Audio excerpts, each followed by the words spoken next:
Hello friends, রিকিস কিচেনে আরেকটি mini blog নিয়ে আপনাদের সামনে এসে হাজির হয়ে গেলাম। আর আজকে শেয়ার করছি রসমের রেসিপি। তো দক্ষিণ ভারতীয় এই রান্নাটি খুবই উপকারী আমাদের শরীরের পক্ষে। খুব ঠান্ডা লাগলে বা পেটের কোনো অসুখ থাকলে এই রসম বানিয়ে খেলে কিন্তু অনেকটা উপশম পাওয়া যায়। তো দক্ষিণ ভারতে বিয়েবাড়ি, অন্নপ্রাশন বাড়ি, যে কোনো অনুষ্ঠান বাড়ি বা রোজকারের খাবারের মধ্যে মেনুতে ওরা এই রসমটা রেখে থাকে। তো রসম বানানোর জন্য প্রথমেই দেখলেন আমি তেঁতুল ভিজিয়ে রেখেছি, একটু অল্প পরিমাণে তেঁতুলটা লাগবে। আর এখানে দিয়ে দিচ্ছি মশলা। এই মশলাগুলোকে আমি শুকনো খোলায় ভেজে নেব। আর দিয়েছি অড়হর ডাল অল্প পরিমাণে, সেইটাকে সুন্দরভাবে শুকনো খোলাতে নেড়ে নিচ্ছি। আর এই ভেজে নেওয়ার সময় না এত সুন্দর গন্ধ বেরোচ্ছে, মানে বলে বোঝানো যাবে না।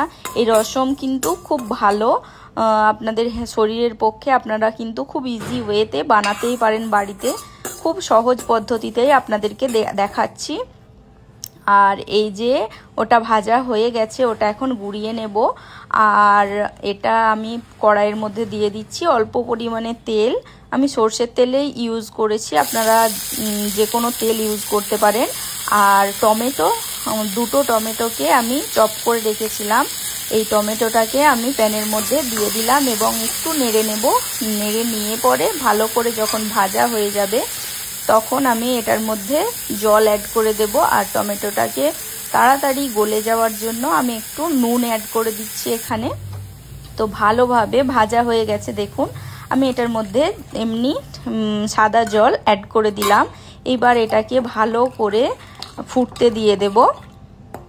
ভালো করে ফুটে এলে আমি এইগুলোর থেকে টমেটোর খোসাগুলোকে সরিয়ে নেব। এই দেখুন আমার টমেটোটা কিন্তু রেডি হয়ে গেছে। এবার আবার কড়াইতে একটুখানি তেল দিয়ে নেব। তেল দিয়ে পরে আমি এটার মধ্যে অ্যাড করব, তেলটা ভালোভাবে গরম হয়ে গেলে এটার মধ্যে অ্যাড করব কালো এবং সাদা সর্ষের মিশ্রণ আর একটু রসুন। রসুনটাকে একটু থেতো করে নিয়েছি, তো থেতো করে নিয়ে দিলাম। তো এই যে এইভাবে ভালো করে কিন্তু ভেজে নেবেন।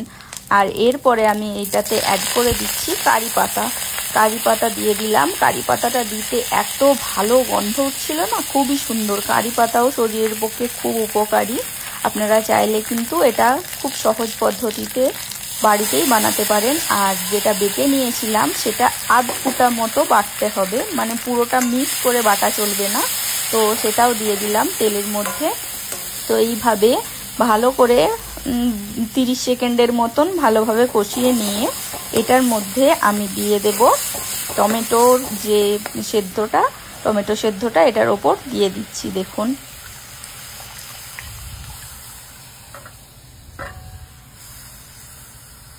তো টমেটোটা তো অ্যাড করে দিলাম। এইবার ভালোভাবে 2 থেকে 3 মিনিটের মতো ফুটতে দিতে হবে, জানেন তো।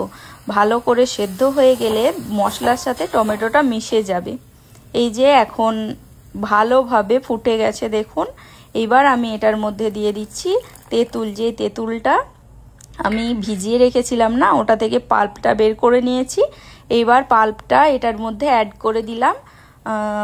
দেখুন এইবার আরও ভালোভাবে ফোটাতে হবে কিছুক্ষণ।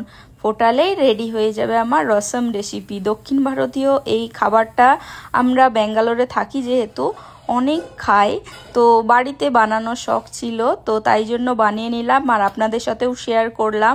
এটা কিন্তু অসাধারণ খেতে হয়। আপনারা ভাতের সাথেও খেতে পারেন আর এমনিও খেতে পারেন, খুবই সুন্দর আর শরীরের পক্ষেও খুবই উপকারী। আপনারা একবার ট্রাই করে দেখবেন, আপনাদের বারবার খেতে ইচ্ছে করে। আজকের মতো টাটা।